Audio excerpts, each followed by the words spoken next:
Assalamualaikum warahmatullahi wabarakatuh. Nama saya Mila Alif Datul Arifah. Saya akan mempresentasikan mata kuliah akhlak tasawuf yang berjudul Rukun Islam. Dosen pembimbing kami yaitu Bapak Dosen Haji Bisri MAG. Beliau luar biasa dalam mendalami akhlak tasawuf dan kita sangat enjoy untuk menerima ilmu dari beliau. Dan tentunya semoga ilmu dari beliau bisa bermanfaat untuk kami kelas A8. Amin Allahumma amin. Baiklah, untuk rukun Islam yang pertama yakni syahadat. Syahadat terbagi menjadi dua, yaitu syahadat tauhid dan syahadat rasul. Syahadat tauhid yaitu beriktikad dan berikrar bahwasanya tidak ada yang berhak disembah dan menerima ibadah kecuali Allah Subhanahu wa taala, mentaati hal tersebut dan mengamalkannya. Sedangkan syahadat rasul yaitu mengakui secara lahir batin bahwa Nabi Muhammad SAW adalah hamba Allah dan rasulnya yang diutus kepada manusia secara keseluruhan, serta mengamalkan konsekuensinya seperti mentaati perintahnya, membenarkan ucapannya, dan menjauhi larangannya. Mengucapkan syahadat bukan hanya sekedar formalitas untuk menjadi muslim, akan tetapi lebih dalam lagi adalah sebagai bukti keyakinan yang kuat dan kejujuran yang sempurna serta keikhlasan yang dalam untuk menerima Islam sebagai sistem hidup. Bila seorang muslim jujur dalam menerima syahadat, tidak akan terjadi penolakan-penolakan terhadap hukum-hukum yang Allah sudah tetapkan. Dan rukun Islam yang kedua adalah sholat. Sholat sebagai salah satu bagian penting ibadah dalam Islam. Sebagaimana bangunan ibadah yang lain juga memiliki banyak keistimewaan.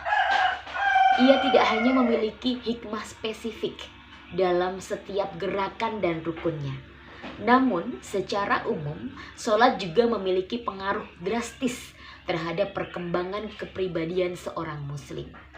Tentu saja hal itu tidak serta-merta dan langsung kita dapatkan dengan instan dalam pelaksanaan sholat. Manfaatnya tanpa terasa dan secara gradual akan masuk dalam diri muslim yang taat melaksanakannya. Sholat merupakan media komunikasi antara sang Khalik dan seorang hamba. Media komunikasi ini sekaligus sebagai media untuk senantiasa mengungkapkan rasa syukur atas segala nikmat. Selain itu, sholat bisa menjadi media untuk mengungkapkan apapun yang dirasakan oleh seorang hamba. Dalam psikologi dikenal istilah katarsis. Secara sederhana, berarti mencurahkan segala apa yang terpendam dalam diri, positif maupun negatif. Maka, sholat bisa menjadi media katarsis yang akan membuat seseorang menjadi tentram hatinya. Ibadah sholat diawali dengan takbir dan diakhiri dengan salam. Adalah bangunan megah yang indah, memiliki sejuta ruang yang menampung semua inspirasi dan aspirasi serta ekspresi positif seseorang untuk berperilaku baik. Karena perbuatan dan perkataan yang terkandung dalam sholat banyak mengandung hikmah yang diantaranya menuntut kepada musolli untuk meninggalkan perbuatan keji dan mungkar. Untuk rukun Islam yang selanjutnya adalah ibadah puasa. Ibadah puasa ini agar menjadi sosok yang memiliki empati dan kepedulian kepada sesama. Kita bisa merasakan kepedihan yang dirasakan oleh saudara-saudara kita yang kekurangan dan kesusahan, haus, lapar, dan berkurangnya tenaga untuk beraktivitas sehari-hari. Oleh sebab itu, puasa adalah sarana untuk membina kesabaran kita. Sabar dalam ketaatan, sabar dalam menjauhi maksiat, dan sabar dalam menanggung hal-hal yang tidak menyenangkan berupa musibah dan kesempitan. Di samping itu, ibadah puasa kita dilatih untuk mempertajam keikhlasan. Karena Seorang yang berpuasa hanya mengharap pahala dan balasan dari sisi Allah, bukan dari manusia. Seorang yang puasa tidak mengharapkan pujian dan sanjungan mereka atas ibadah yang dilakukannya. Puasa adalah rahasia antara seorang hamba dengan Rabb-nya. Dilanjutkan untuk rukun Islam yang selanjutnya adalah mengeluarkan zakat. Zakat dapat menghilangkan penyakit pelit dan mengembangkan semangat solidaritas.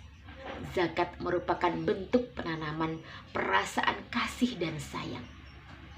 Fungsi zakat adalah penguat hubungan antar orang-orang yang saling mengenal serta penyatuan lintas strata masyarakat. Tujuan zakat tercantum dalam Al-Quran. Dalam Al-Quran surat At-Taubah ayat 103 yang berbunyi, A'udzu billahi minasyaitonir rajim. Bismillahirrahmanirrahim. Khudh min amwalihim shadaqatan tudahhiruhum wa tuzakkihim biha wa shalli 'alaihim. Inna salataka sakanun lahum wallahu sami'un 'alim. Shadaqallahul 'azim. Yang artinya, ambillah zakat dari sebagian harta mereka. Dengan zakat itu mereka membersihkan dan mensucikan mereka dan mendoalah untuk mereka. Sesungguhnya doa kamu itu menjadi ketentraman jiwa bagi mereka dan Allah Maha mendengar lagi Maha mengetahui. Quran surat At-Taubah ayat 103. Nah, ini adalah klimaks dari pelaksanaan rukun Islam lainnya.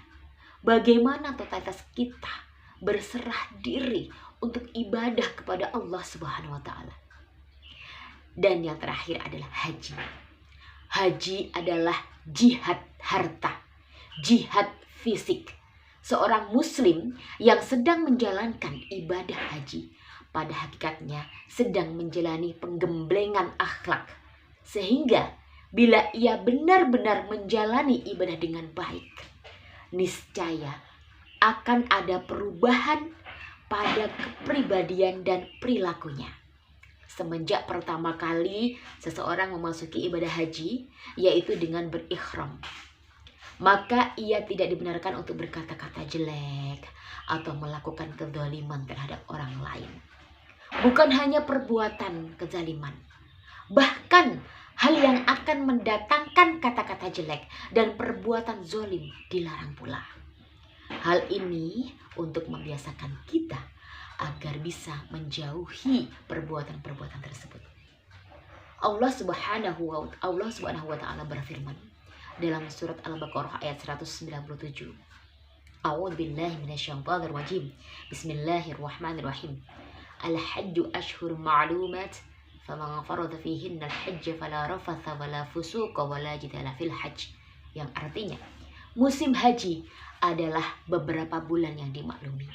Barang siapa yang menetapkan niatnya dalam bulan itu untuk mengerjakan haji, maka tidak boleh rafat, berbuat fasik, dan berbantah-bantahan di dalam masa mengerjakan haji. Dan apa yang kamu kerjakan berupa kebaikan, niscaya Allah mengetahuinya. Berbekalah, dan sesungguhnya sebaik-baik bekal adalah takwa, dan bertakwalah kepadaku, hai orang-orang yang berakal. Quran surat Al-Baqarah ayat 197.